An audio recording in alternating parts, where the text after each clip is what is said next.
50 ရာခိုင်နှုန်းပညာဒါနအဲ့ဒါဘာလဲဆိုလို့ရှိရင်တနေ့တုန်းကဗီဒီယိုကိုအဆုံးထိကြည့်တဲ့ကောင်မလေးဆိုသူနေရာမရတော့မှဆိုလို့ဆိုပြီးတော့အညာလာပြည့်အပ်တာသူကတော့လာအပ်သွားပါပြီဆိုတော့အဲ့ဒီ50 ရာခိုင်နှုန်းပညာဒါနကဟိုတနေ့ကဗီဒီယိုရဲ့နောက်ဆုံးလေးမှပြောထားတယ်မြင်တဲ့သူတွေမြင်တာပေါ့နော်အခုမှဒီအကြောင်းကိုတည်တည်ကြကြကြော်ညာမှာဖြစ်တဲ့အတွက်50 ရာခိုင်နှုန်းပညာဒါနရချင်တဲ့သူတွေကဒီဗီဒီယိုကိုစုံတဲ့အထိကြည့်ပါအဲ့ဒါကဘာလဲဆိုလို့ရှိရင်အခုအမတို့8လပိုင်း15ရက်နေ့ရန်ကုန်စက်ပြလက်တွေ့တင်တန်းရှိပါမယ်ရန်ကုန်စက်ပြလက်တွေ့တင်တန်းကဟိုအ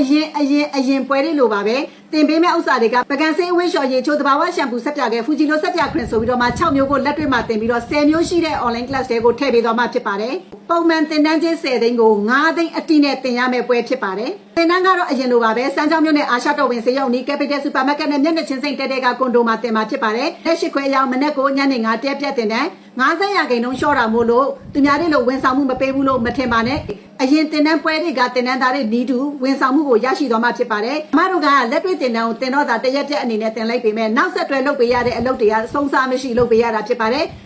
ထုတ်လုပ်ခွင့်လိမ့်စင်လုပ်ချင်တယ် logo မပုတ်တင်လုပ်ချင်တယ်ဘယ်လိုလုပ်ရမလဲဘယ်လိုသွားရမလဲဘယ်ကိုလာရမလဲဘူးဆက်ယုံသိချင်တယ်ဂျက်ဖာဆက်ယုံသိချင်တယ်ဒစိတ်တွေလုပ်ချင်တယ်ဒါတွေအမတို့ကစက်တိတ်လမ်းညွှန်ပေးသွားတာဖြစ်ပါတယ်ဒါကြောင့်မလို့စိတ်ဝင်စားတဲ့သူတွေက3995806826လေးမှာအမြန်ဆုံးလာအပ်ဖို့ပြောချင်ပါတယ်ဒီတင်တန်းက50 ရာခိုင်နှုန်းပညာဒါနပေးတာဖြစ်တဲ့အတွက်9သိန်းကျပ်ပဲကြာမှာဖြစ်တဲ့အတွက်လူပြည့်မြန်ပါလိမ့်မယ်ဒါကြောင့်မလို့ဒီဗီဒီယိုတွေ့တာနဲ့ကိုကတင်တန်းတက်မယ်လို့စိတ်ကူထားတဲ့ဆိုအမြန်ဆုံးလာပြေးအပ်ထားလိုက်ပါ